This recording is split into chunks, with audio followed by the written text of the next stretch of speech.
नमस्कार दोस्तों। जय हिंद, वंदे मातरम। सभी भावी अध्यापक अध्यापिकाओं का वेलकम, अभिनंदन है दोस्तों। शिक्षा भर्ती के चैनल पे पावर्ड बाय शिक्षा ही प्रकाश है। दोस्तों बात करेंगे पर्यावरण अध्ययन की model paper practice set number 14 की। आपके सिलेबस, आपके एग्जाम पैटर्न पर ये 30 महत्वपूर्ण प्रश्न रहेंगे। आई होप पिछले प्रश्न अब पिछले क्लासेज आपने नहीं देख पाया है तो इस वीडियो को देखने के बाद आई बटन पे लिंक आएगा, आप लोग देख सकते हैं।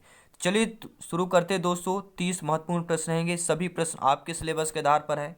जिसमें से पहला प्रश्न है, ये संभावित प्रश्न है आपके एग्जाम के। तो पहला प्रश्न दोस्तों है, किस राष्ट्रीय उद्यान को पूर्व में हैली राष्ट्रीय उद्यान कहा जाता था? यानी पहले इस राष्ट्रीय उद्यान का पहला अभी जो नाम है दूसरा है चेंज होके, लेकिन पहले जो इसे हैली राष्ट्रीय उद्यान कहा जाता था। क्या भाई आपका राजा जी राष्ट्रीय उद्यान है, जिम कॉर्बेट राष्ट्रीय उद्यान है, दुधवा राष्ट्रीय उद्यान है, या इनमें से कोई नहीं? तो जिसे हैली राष्ट्रीय उद्यान पहले कहा जाता था पूर्व में, अब उसे क्या कहा जाता है? अब उसे सभी लोग जानते हैं, जिम कॉर्बेट नेशनल पार्क को पूर्व में ही क्या कहा जाता था? आपका हैली राष्ट्रीय उद्यान। तो कौन सा ऑप्शन हो जाएगा? जिम कॉर्बेट राष्ट्रीय उद्यान हो जाएगा। दोस्तों इस उद्यान की स्थापना 1935 ईस्वी में की गई थी और 1947 में इसका नाम क्या है? रामगंगा राष्ट्रीय उद्यान रखा गया था। फिर 1957 में इसे जिम कॉर्बेट राष्ट्रीय उद्यान के नाम से जाना गया। यहाँ पे 3 नाम चेंज हो गए। पहले सर्वप्रथम 1935 में क्या था आपका? सभी लोग जान गए क्या था दोस्तों?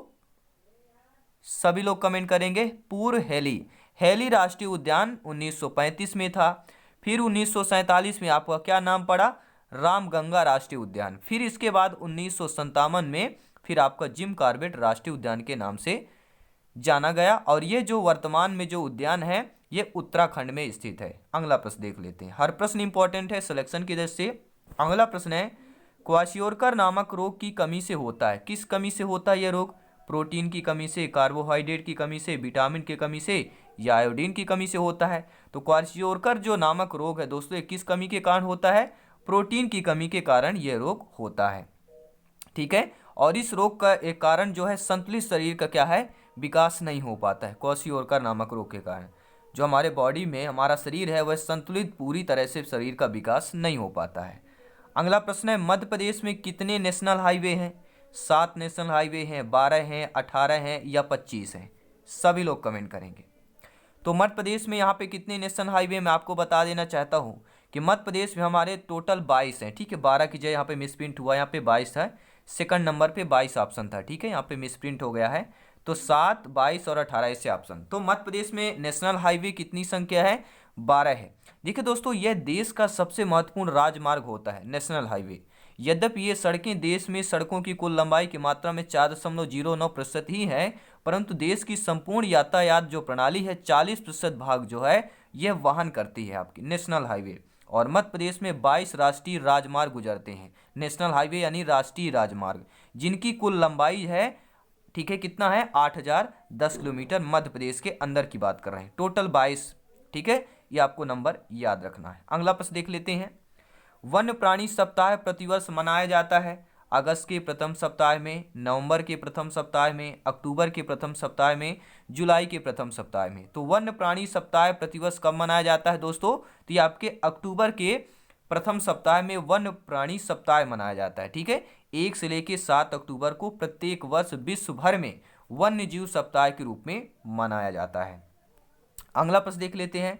प्रकाश संश्लेषण की क्रिया हरे पौधे द्वारा बाहर निकलने वाली गैस नाइट्रोजन से होती है, कार्बन डाइऑक्साइड से होती है, ऑक्सीजन से होती है, इनमें से कोई नहीं?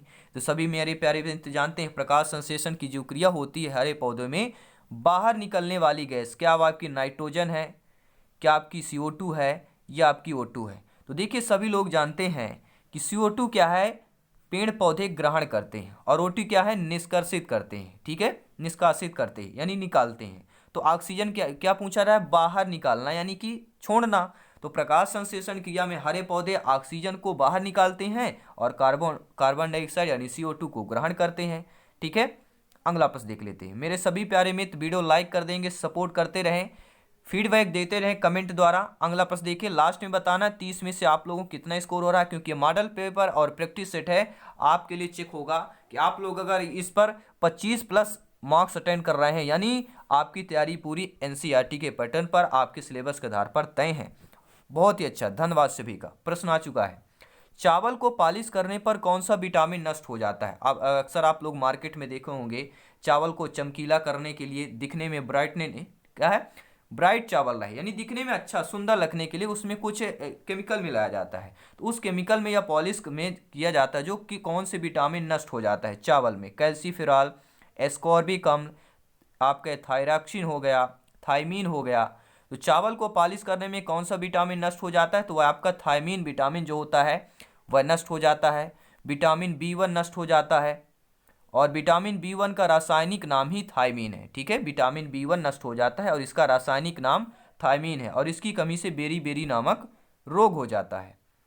अगला प्रश्न देख लेते हैं, क्या पूछा जा रहा है, लौंग एवं केसर पौधे के किस भाग से प्राप्त होता है? ये सभी लोग जानते हैं, बहुत ही सिंपल साधारण प्रश्न है कि फूल से प्राप्त होता है। लौंग और जो केसर है यह पौधे किस भाग से प्राप्त होता है? तो यह फूल यानी कि कली से प्राप्त हो जाते हैं। केसर का उत्पादन भारत की जम्मू कश्मीर राज्य में होता है, और लौंग का उत्पादन जो है केरल राज्य में होता है। ठीक है दोस्तों, समझ में आ गया? वीडियो लाइक करते रहें। अगला प्रश्न आ चुका है, जिन्होंने अभी तक भी सब्सक्राइब नहीं किया है सब्सक्राइब कर लें, क्योंकि यहाँ पे शिक्षा की जीत होती है और शिक्षा सर्वोपरि है दोस्तों, सिलेक्शन सर्वोपरि है। प्रश्न आ चुका है कि इनमें से कौन सा मध्य प्रदेश का राज्य प्रतीक नहीं है?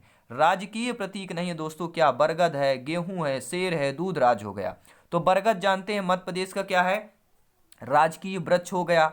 गेहूं और धान की बाली यह मध्य प्रदेश का प्रमुख क्या है, फसल हो गई। शेर क्या है, ये नहीं, यहाँ पे राजकीय प्रतीक नहीं है। ठीक है, यहाँ पे 12 सिंगा होगा। ठीक है, शेर का अगर पशु में आ जाए कि शेर का राज्य पशु सॉरी राज्य जो आपका क्या है पशु में आ जाए, अगर राज पशु क्या है तो सभी लोग जानते हैं दलदल मृग, जिसे 12 सिंगा के नाम से जानते हैं। ठीक है, और दूध राज क्या है, तो आपका राज्य पक्षी है, मध्य प्रदेश का राज पक्षी दूध राज है। तो यहाँ पे पूछा गया कि मध्य प्रदेश का राज प्रतीक नहीं है, तो शेर यहाँ पे नहीं होगा, तीसरा ऑप्शन सही हो जाएगा। अगला प्रश्न देख लेते हैं, क्या पूछा जा रहा है, हमारे पर्यावरण को बचाने के लिए 3 प्रकार के आर हैं, वह कौन कौन से आर हैं? पुनः उपयोग, पुनः संरचना, पुनः निर्माण, कम उपयोग, पुनः चक्रण, पुनः निर्माण, कम उपयोग, पुनः चक्रण, पुनः उपयोग, यह आपका कम उपयोग, पुनः चक्रण, पुनः संरचना।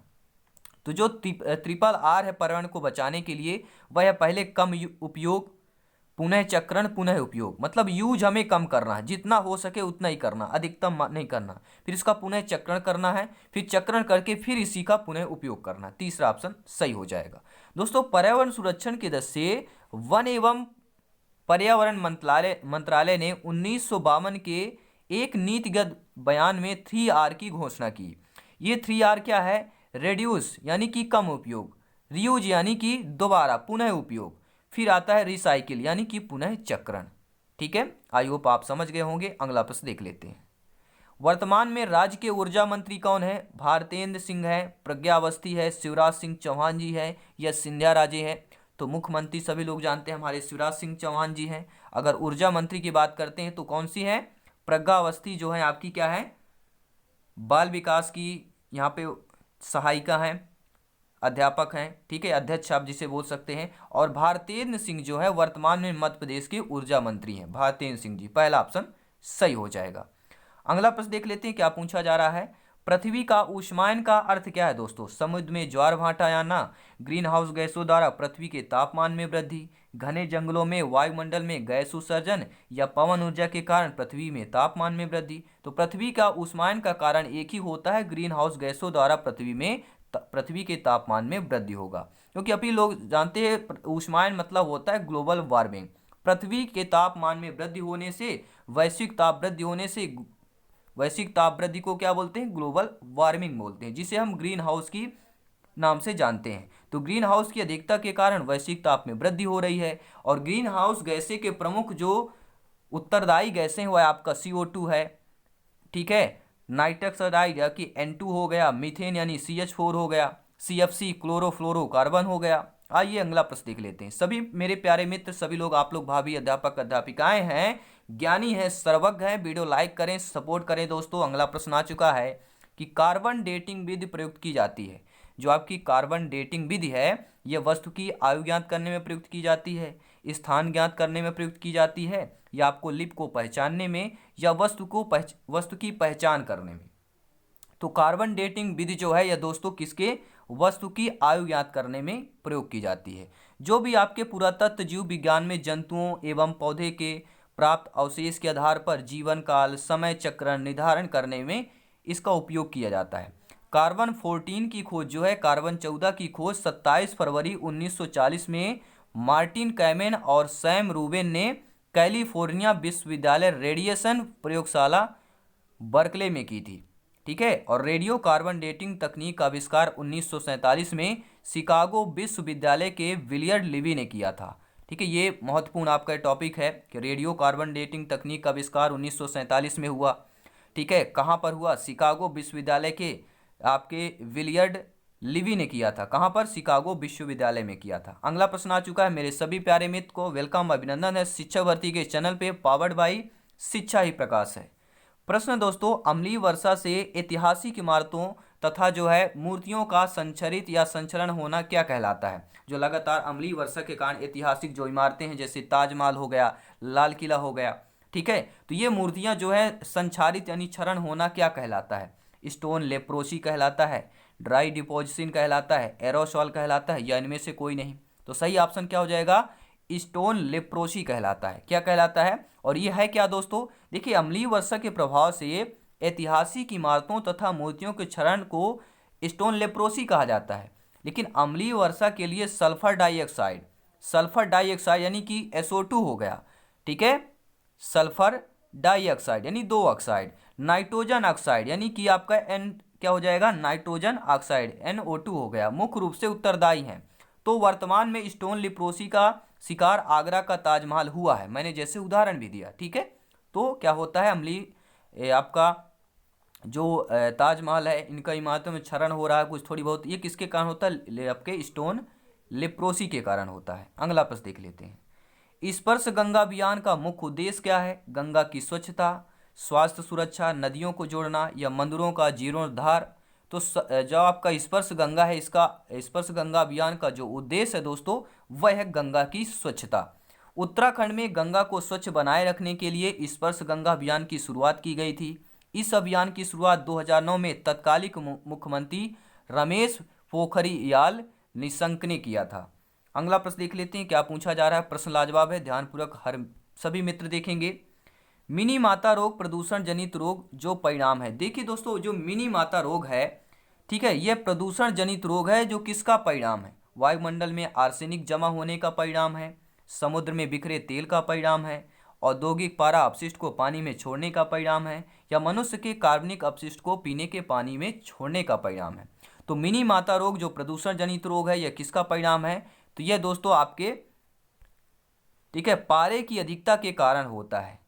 यह पारा औद्योगिक इकाइयां द्वारा अपशिष्ट के रूप में पानी में मिल जाता है तथा इस दूषित जल के पीने से मनुष्य मिनी माता रोग से ग्रसित हो जाता है। तो इस प्रकार की बीमारी सर्वप्रथम कहां पर देखी गई थी? ये प्रश्न आ गया कि मिनी माता जो रोग है, ठीक है, यह बीमारी सर्वप्रथम कहां पर देखी गई? तो जापान में देखी गई थी। मेरे प्यारे मित्र नोट कर लेंगे। अगला प्रश्न देख लेते हैं। अंतर्राष्ट्रीय स्तर पर वन्य जीवों की सुरक्षा हेतु संस्था कौन सी है? यूनिसेफ है, IUCN है, IUPAC है, या WHO? तो WHO आपका अंतर्राष्ट्रीय स्वास्थ्य संगठन है, ठीक है, लेकिन यहाँ पे जीवों की सुरक्षा हेतु जो संस्था है अंतर्राष्ट्रीय, वह आपकी IUCN है। इसका पूरा नाम क्या है आपका दोस्तों? इंटरनेशनल यूनियन ऑफ क्या है? Conservation of nature. ठीक है, इसका पूरा नाम है IUCN का। और 1948 ईस्वी में इंग्लैंड यानी कि स्विट्जरलैंड में इसकी स्थापना की गई थी। यह संयुक्त राष्ट्र संघ की एक संस्था है। अगला प्रश्न देख लेते हैं दोस्तों। भारत के किस राज्य में पानी पंचायत प्रारंभ हुई? पानी पंचायत जो है भारत के किस राज्य से प्रारंभ हुई? राजस्थान से, केरल से, आंध्र प्रदेश से, महाराष्ट्र से? तो किस राज्य से प्रारंभ हुई है? तो आपकी महाराष्ट्र राज्य से प्रारंभ हुई थी। ठीक है, भारत में सर्वप्रथम 1972 ईस्वी में महाराष्ट्र राज्य से पानी पंचायत की शुरुआत की गई और इस पंचायत के माध्यम से पानी के संरक्षण पर क्या है? विशेष ध्यान दिया जाता है। अगला प्रश्न देखें, क्या पूछा जा रहा है। ओजोन परत सूर्य से आने वाली किन किरणों को रोकती है? एक्स किरणों को, अवरक्त किरणों को, परावैंगनी किरणों को, या कोई नहीं? तो सभी मेरे प्यारे मित्र जानते हैं, ये प्रश्न कई बार रिपीट हो चुका है कि ओजोन परत सूर्य से आने वाली आपकी जो परावैंगनी किरणें हैं उनको रोकती है। ओजोन परत लगभग दोस्तों 94% क्या है, ये जो किरणें आती हैं परावैंगनी किरणें, इनको रोक लेता है। तो आई होप बहुत ही महत्वपूर्ण है। ठीक है, आइए अगला प्रश्न देख लेते हैं। संरक्षण या विनाश पुस्तक के लेखक कौन है? एक संरक्षण या विनाश एक पुस्तक है, इसके लेखक कौन है? वंदना शिवा है, सरला बहन है, जिम कार्बेट है, या आपके क्या दिया गया फोर्थ ऑप्शन रस्किन बॉन्ड। ठीक है, संरक्षण या विनाश ये आपके पर्यावरण से संबंधित पुस्तक है। इस पुस्तक के लेखक कौन है? तो इस पुस्तक के लेखक आपके सरला बहन है। ठीक है, संरक्षण और विनाश सा से शुरू होता है और इनका नाम भी सा से शुरू होता है। सन, ठीक है, सर आपका दिया है दोनों में ना, और सरला में भी सर है, तो दोनों के लिए पॉइंट बेहतरीन है, लाजवाब प्रश्न है, सिलेक्शन वाला प्रश्न है। तो संरक्षण या विनाश नामक पुस्तक के लेखन जो सरला बहन के द्वारा किया गया, और यह पुस्तक पर्यावरण के संरक्षण से संबंधित पुस्तक है। अगला प्रश्न है, क्षेत्रफल के आधार पर सबसे बड़ा संभाग कौन है? मध्य प्रदेश की बात कर रहे हैं, एमपी की बात कर रहे हैं दोस्तों। ठीक है, तो मध्य प्रदेश में क्षेत्रफल के आधार पर सबसे बड़ा संभाग कौन है? जबलपुर है, भोपाल है, इंदौर है, मध्य प्रदेश है। तो दोस्तों क्षेत्रफल के आधार पर जबलपुर सबसे बड़ा संभाग है, क्योंकि मध्य प्रदेश में क्षेत्रफल के आधार पर सबसे बड़ा संभाग जबलपुर है। क्यों है? क्योंकि दोस्तों जो कि 10,160 वर्ग किलोमीटर में आपका जबलपुर संभाग फैला हुआ है।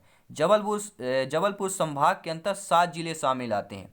पहला जिला बालाघाट, छिंदवाड़ा, जबलपुर, कटनी, मंडला, नरसिंहपुर, सिवनी, ये सातों जिला आपके जबलपुर संभाग के अंतर्गत आते हैं, और इनमें से सबसे बड़ा जिला जो है छिंदवाड़ा है। ठीक है, जिसका 11,815 वर्ग किलोमीटर में फैला हुआ है। ठीक है, आई होप आप लोग अच्छे तरीके से समझ पा रहे होंगे। अगला प्रश्न देख लेते हैं, क्या दिया गया स्क्रीन पर जा रहा है। 11 जुलाई को मनाया जाता है विश्व जनसंख्या दिवस मनाया जाता है, विश्व स्वास्थ्य दिवस मनाया जाता है, अंतर्राष्ट्रीय दिवस मनाया जाता है, या आपका विश्व जल दिवस मनाया जाता है। 11 जुलाई को क्या मनाया जाता है? तो 11 जुलाई को प्रतिवर्ष दोस्तों विश्व भर में विश्व जनसंख्या दिवस के रूप में मनाया जाता है। अगला प्रश्न देख लेते हैं, क्या दिया गया है। सन 1992 में पर्यावरण सुरक्षा से संबंधित प्रथम पृथ्वी सम्मेलन किस शहर में हुआ था? दोस्तों हम बात कर रहे हैं कि सन 1992 में पर्यावरण सुरक्षा से संबंधित प्रथम पृथ्वी सम्मेलन किस शहर में हुआ था? रियो डी जेनेरो में, कोपेनहेगन में, वाशिंगटन में, स्टॉकहोम में। तो किस शहर में हुआ था दोस्तों? 1992 की बात कर रहे हैं। पर्यावरण सुरक्षा से संबंधित प्रथम यानी कि पहला पृथ्वी सम्मेलन जो जिस शहर में हुआ था वह आपका रियो डी जेनेरो है। ठीक है दोस्तों, 1992 ईस्वी में पर्यावरण सुरक्षा से संबंधित पृथ्वी सम्मेलन रियो डी जेनेरो यानी कि कहाँ पर है, ये ब्राजील देश में है, आयोजित किया गया। और इस सम्मेलन का जो एजेंडा 21 घोषणा पत्र जो है प्रस्तुत किया गया था। अब ये भी आ सकता है कि एजेंडा 21 घोषणा जो पत्र है प्रस्तुत किया गया था, किस पर किया गया था? तो ये पर्यावरण सुरक्षा से संबंधित प्रथम जो पृथ्वी सम्मेलन हुआ था उस पर यह एजेंडा घोषणा पत्र जो है प्रस्तुत किया गया था, जो है मुख्य हानिकारक गैसों के उत्सर्जन में कमी लाने से संबंधित था। अगला प्रश्न देख लेते हैं, क्या दिया गया है। भूमिगत जल स्तर को उसके प्राकृतिक स्तर पर पुनः लाने के लिए निम्न में से कौन सा उपाय सर्वथा उचित होगा? दोस्तों जो भूमिगत जल स्तर है उसको प्राकृतिक स्तर पर अगर हमें पुनः लाना हो, अगर पुनः लाने के लिए कौन सा उपाय सर्वथा उचित होगा, तो आपके अनुसार बताना है कि धान और गन्ने के उगने का क्षेत्रफल बढ़ाया जाए, पारंपरिक फसलों को उगाया जाना चाहिए, पाताल तोल कुओं का अधिक निर्माण किया जाना चाहिए, या औद्योगिकरण को बढ़ावा दिया जाना चाहिए। तो भूमिगत जल स्तर को उसके प्राकृतिक स्तर पर पुनः अगर लाना है दोस्तों, तो इसके लिए क्या करना पड़ेगा? पाताल तोड़ कुएं का निर्माण से जल स्तर नीचे नहीं गिरता है तथा भूमिगत जल को पुनः उसके प्राकृतिक स्तर पर तक लाया जा सकता है। अगला प्रश्न देख लेते हैं, क्या दिया गया है। अगला प्रश्न यह है, यदि मेढक एक टिड्डे को खाता है, यदि एक मेढक है जो एक टिड्डे को खाता है तो ऊर्जा का स्थानांतरण होगा, उत्पादक से प्राथमिक उपभोक्ता होगा, उत्पादक से अपघटक को होगा, प्राथमिक उपभोक्ता से द्वितीयक उपभोक्ता को होगा, द्वितीयक उपभोक्ता को प्राथमिक उपभोक्ता से होगा। यदि मेढक एक टिड्डे को खाता है तो ऊर्जा का स्थानांतरण कैसे हो जाएगा? तो यह प्राथमिक उपभोक्ता से द्वितीयक होगा, क्योंकि मेढक क्या है, टिड्डे को खा रहा है। टिड्डा क्या यहाँ पे प्राथमिक उपभोक्ता होगा। प्राथमिक उत्पादक पेड़ पौधे हरे पेड़ पौधे होते, पत्तियां होती हैं, और हरे पेड़ पौधे पत्तियों को टिड्डे खाता है। तो टिड्डा क्या हो गया? प्राथमिक क्या हो गया? उपभोक्ता हो गया। तो टिड्डों को खाने वाला मेढक क्या हो गया? द्वितीय उपभोक्ता हो गया। तो प्राथमिक उपभोक्ता को कौन खा रहा है? द्वितीय उपभोक्ता खा रहा है। तो क्या हो जाएगा? तीसरा ऑप्शन सही हो जाएगा। मेढक द्वितीय उपभोक्ता है और टिड्डा आपका प्राथमिक उपभोक्ता हो जाएगा। अगला प्रश्न देख लेते हैं, क्या दिया गया है दोस्तों। निम्नलिखित में से सुमेलित करना है। ठीक है। रोग और घरेलू उपचार दिया गया है कि कटे घाव में क्या क्या यूज किया जाता है, सामान्य ज्वर में क्या यूज किया जाता है, आंख के सूजन में क्या यूज किया जाता है, दांत के दर्द में क्या यूज किया जाता है। ठीक है। और यहाँ पे नीचे ऑप्शन दिए गए कौन कौन सा सही होगा। ठीक है, तो मैं आपको बता देना चाहता हूं कौन सही होगा। ठीक है, कटे घाव में हल्दी का चूर्ण, और सामान्य ज्वर के लिए क्या करते हैं, मेथी के बीजों की चाय पीते हैं, और आंखों में अगर सूजन आ जाए तो ताजे धनिये के बीजों से क्या है लगाते हैं, और दांत में दर्द जाए तो हींग का चूर्ण करते हैं। ठीक है, तो फोर्थ का 4 हो जाएगा। यानी कटे घाव में हम जो घरेलू उपचार है वह क्या हो जाएगा, हल्दी का चूर्ण होता है। सामान्य ज्वर के लिए मेथी के बीजों की चाय है, और आंखों का सूजन यानी ताजे धनिये के बीजों का प्रयोग, और दांत का दर्द हींग का चूर्ण हो जाएगा।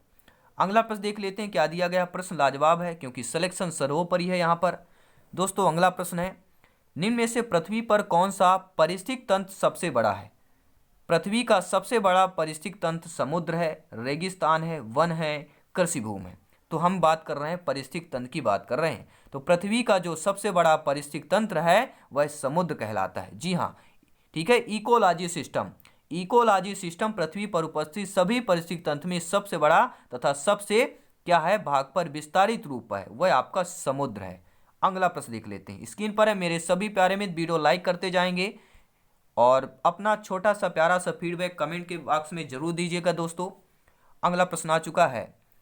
प्रश्न यह है, पर्यावरण एवं वन मंत्रालय भारत सरकार द्वारा पर्यावरण के क्षेत्र में दिए जाने वाला पुरस्कार कौन सा है। ठीक है दोस्तों, तो पर्यावरण एवं वन मंत्रालय जो है भारत सरकार द्वारा पर्यावरण के क्षेत्र में दिए जाने वाला पुरस्कार पर्यावरण श्री है, पर्यावरण मित्र है, तरु मित्र है, वृक्ष मित्र है। कौन सा आपका होगा, कौन सा पुरस्कार जो है पर्यावरण के क्षेत्र में दिया जाता है पर्यावरण एवं वन मंत्रालय भारत सरकार द्वारा, तो वृक्ष मित्र दिया जाता है। ठीक है दोस्तों, क्या दिया जाता है, यह जो भारत सरकार द्वारा 1986 ईस्वी में इंदिरा प्रियदर्शनी वृक्षमित्र पुरस्कार प्रारंभ किया गया। यह पुरस्कार ऐसे व्यक्ति या संस्थाओं को दिया जाता है जो वनीकरण को बढ़ावा देते हैं, यानी वृक्षरोपण को बढ़ावा देते हैं। अगला प्रश्न देख लेते हैं, कौन सा युग्म सुमेलित नहीं है। रिंगाल इमारती लकड़ी को बोलते हैं, जेट्रोफा से बायोडीजल, बांज चारा है, चीड़ लीसा है। तो कौन सा आपका देखिए सुमेलित नहीं है। देखिए जेट्रोफा बायोडीजल है, बिल्कुल सही बात है। बांज एक चारा है, चीड़ एक लीसा है, लेकिन रिंगाल एक इमारती लकड़ी नहीं है, क्योंकि रिंगाल एक बांस जैसे झाड़ी होती है जो पर्वतीय क्षेत्रों में पाया जाता है। तो ये आपका क्या रिंगाल जो है इमारती लकड़ी नहीं है। ये एनसीईआरटी के प्रश्न पर है, एनसीईआरटी के बेस्ट पर ये पूरा प्रश्न है। पूरा आपका यह प्रैक्टिस सेट है, क्योंकि सिलेक्शन सर्वोपरि है। जो आपके एग्जाम में आना है वही प्रश्न कराएंगे दोस्तों, क्योंकि शिक्षक भर्ती में सिलेक्शन सर्वोपरि है। सभी का सपना है, सभी का सपना साकार होगा, क्योंकि जो आप लोग कर रहे हैं वो और कोई नहीं करता। जो आप लोग करते हैं, जो सिलेक्शन वाले करते हैं, जो मेहनत कर रहे हैं, मेहनत करने वाले को हमेशा सफलता मिलती है। अगला प्रश्न देख लेते हैं, निम्न में से प्रक्रियाओं का कौन युग्म पौधे को जंतुओं से अलग करता है। ऐसा प्रक्रिया, ऐसा युग्म जो है जो पौधों को जंतुओं से अलग कर देता है, क्या वह माइटोकॉन्ड्रिया तथा सेंट्रोसोम है, या श्वसन तथा प्रजनन है, या क्लोरोफिल तथा रसधानी है, या केंद्रक तथा कोशिका कला है। दोस्तों ऐसा युग्म या प्रक्रिया जो पौधे को जंतुओं से अलग करता है वह क्लोरोफिल तथा रसधानी हो जाएगा। तीसरा ऑप्शन सही हो जाएगा। ठीक है, आई होप आप लोग अच्छे तरीके से इस सभी प्रश्नों को अटेंड कर रहे होंगे। और अगला प्रश्न, अंतिम प्रश्न इस प्रैक्टिस सेट का, कि भोपाल गैस त्रासदी किस गैस के कारण हुई थी। तो सभी मेरे प्यारे मित्र जानते हैं कि मिथाइल आइसोसाइनेट के द्वारा जो है भोपाल गैस त्रासदी हुई थी, और ये भोपाल गैस त्रासदी 1984 ईस्वी में MIC यानी मिथाइल आइसोसाइनाइड गैस के उत्सर्जन के कारण या रिसाव के कारण हुई थी। यह गैस बहुत ही विषैली होती है और इस तंत्रिका तंत्र को है प्रभावित करती है। तो आई होप आप अच्छे तरीके से इन प्रश्नों को अटेंड कर लिए होंगे। उम्मीद यही है दोस्तों कि इन सभी प्रश्नों को आपने अच्छे तरीके से समझा। ठीक है, बहुत अच्छा फीडबैक दिया। लास्ट में यही कहूँगा कि प्यारा प्यारा एक छोटा सा कमेंट बॉक्स जरूर कर दीजिए। वीडियो अच्छा लगे सपोर्ट करने के लिए लाइक शेयर करते रहें दोस्तों, क्योंकि हम शिक्षा की बात करते हैं। आपका सिलेक्शन यानी शिक्षा की जीत यानी कि सब कुछ जीत। जी हाँ, क्योंकि सर्वासरी सिलेक्शन है। आप सभी भावी अध्यापक अध्यापिकाएं हैं दोस्तों, आप सभी को नमन है। जय हिंद है, मिलते हैं नेक्स्ट क्लास में। जय हिंद सभी का, वंदे मातरम दोस्तों, धन्यवाद सभी।